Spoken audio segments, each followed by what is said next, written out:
Jocus learned his lesson, which was this: when the box speaks, you listen. The Sleigh. Christmas Eve, December 24th, 1945, arrives. The group, except for one minor transgression by Jocus, had dutifully waited as directed by the box until Christmas Eve arrived. The next move must be considered carefully. The pool boys decided it was time to visit the site of the box. Once that decision was made, a respectful, if not sneaky, way to exit from the family's annual gathering was required. Being Christmas Eve, surely no one would suspect chicanery if they all chose to voluntarily go to bed early. Yawns, both real and affected, swept over the boys as they marched off to bed with military-like precision. Once in the bedroom, a well-practiced drill came into play. The boys exited quickly, one by one, through the screenless window next to Jay and Wes's bed. In reverse chronological order, the bare feet of Jay, Wes, and Wayne hit the now lightly snow-covered ground below. An immediate reaction to the cold caused a yelp or two, which was soon shushed by Jay as a reminder that they were supposed to be sneaking out, with the emphasis on sneaking. Jay poked his head back in the window and asked Richard to toss out their shoes and coats. Jay momentarily considered this error in the execution of the aforementioned drill. He made a mental note that next time they would put on their shoes and coats before going out of the window. Shoes were first to be put on, then the coats.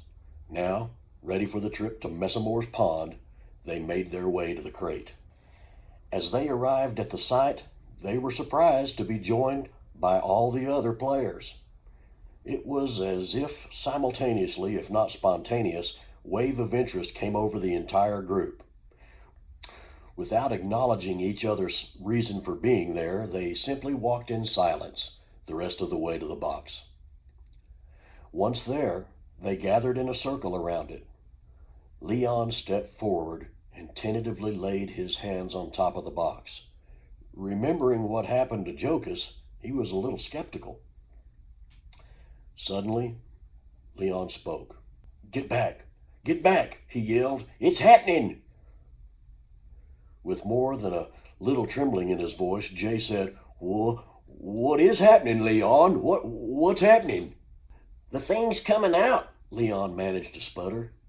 "Retreat! Retreat!" yelled Jay. "Get back up the hill!" No further instruction was required before the entire group began to run, slipping and sliding and flipping and flopping on top of one another to put a safe distance between them and the box. Having then reached what they considered a safe distance away, they stood in a tight group, all of them focused on the box now down below them. Leon had, of course, counted himself among those now on the hill, and he watched anxiously with the others to see what would come next. Dark had set in already, so everything that transpired after that would be a sight to behold, even if they were not able to tell anybody. The box had, days before, seemingly on its own, burned away the materials fashioned by the boys. Their attempt to disguise the actual presence of the box with sticks, old tarp rags, mud, muck, was replaced by a covering of gleaming, welded and riveted steel. Even the most curious wanderer would never be able to penetrate the cover, nor be able to move the object to a different location. A light show for the boys was about to commence. Suddenly, lightning-like fire outlined every edge of the box. To the untrained eye, the box appeared to be only a wire frame. Impressive, since it was made of lightning and fire. Apparently, the wire-framed experience was just the first step before the reappearance of the wooden box inside. Next came the rivets. As if they were choreographed by a great designer, each one turned into a flaming white-hot missile that ejected outward and upward and unto the sky. The group, it should be noted, was grateful that any of the rivets that shot out in their direction turned and went straight up into the night. Shoo, shoo, shoo. One rivet after another shot skyward, leaving a flaming trail in its wake. The boys were awestruck. All of them were brought to the point of silent wonder as the light showed that they had just witnessed. As the last of the rivets faded in the night sky, the box continued to rumble and quake. What appeared earlier to be a wire frame was in fact the welded edges of the box, which added another level of security against the unnecessarily curious. The panels, just like the rivets before, radiated more light and a fiery substance outward and upward. Just as before with the rivets, the light was directed safely away from the boys, who grouped together even more tightly as the process continued to unfold. As the edge of each panel shot out its part of the fire and light display, a rainbow of colors filled the entire night sky. The silence was finally broken with a chorus of oohs and ahs from the group. One after another, each panel lit up, spewed forth its sparks and light, broke the bond of the weld that held it in place, and fell to the ground. Finally, there was just an old familiar box left there on the ground. Jay broke from the group and took a step toward the box and said, "Come on, let's go see what we can see." The others followed meekly behind him. As they got near the box, there appeared to be no evidence of anything they had just witnessed. No rivets, no panels, no scorched earth. What did they see? Leon touched the box and quickly pulled his hand away. "It ain't even warm. Fact is, it felt cold like you'd expect," said Leon. He then said something that put a bit of scare into the others. He said something was leading him to put his hand back on the box, and that's what he did. He further said the box indicated that there was not much time left, and Leon didn't know what that meant. Jay said, "You know, I think I know what that means. It is Christmas Eve. Where does a sleigh belong on Christmas Eve?" He looked at each other, at all the boys, and of the blank faces that surrounded him. "The North Pole, you ninnies. It belongs at the North Pole." Their collective blank look changed immediately at their sudden grasp of a complicated situation. Jay continued, "Leon, keep your hand on that box and tell it that it's safe to open on up now."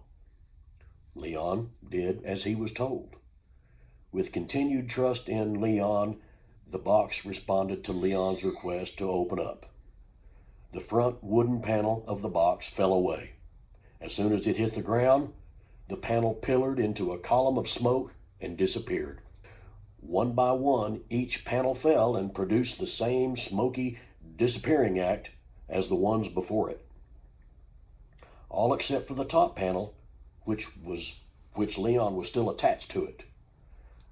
With his hand still on the panel, Leon turned to the group, and all eyes were on Leon.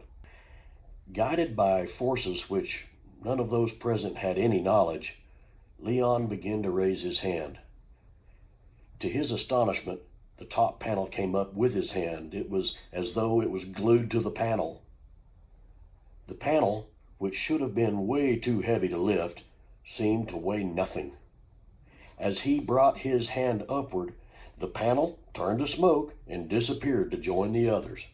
Now, all the panels were gone. What was left was the amazing object that was suspended in its own magnetic field in what had been in the center of the box. Reminiscent of a nativity scene, the group found themselves standing in a semicircle as they gazed in awestruck wonder at the sight before them. The pool boys looked at each other, remembering their first similar encounter with the sleigh. "Jay is right. The next stop is the North Pole on this night of nights," someone said. Who said it? Is it possible it was the object talking? In some miracle of silent speech, The group all looked at each other individually and came to the unanimous conclusion that it was time to let go. The tiny sleigh must be free to go now that it had survived the war and the tyranny that came with it. The war was over, so the box was free to return to its rightful place.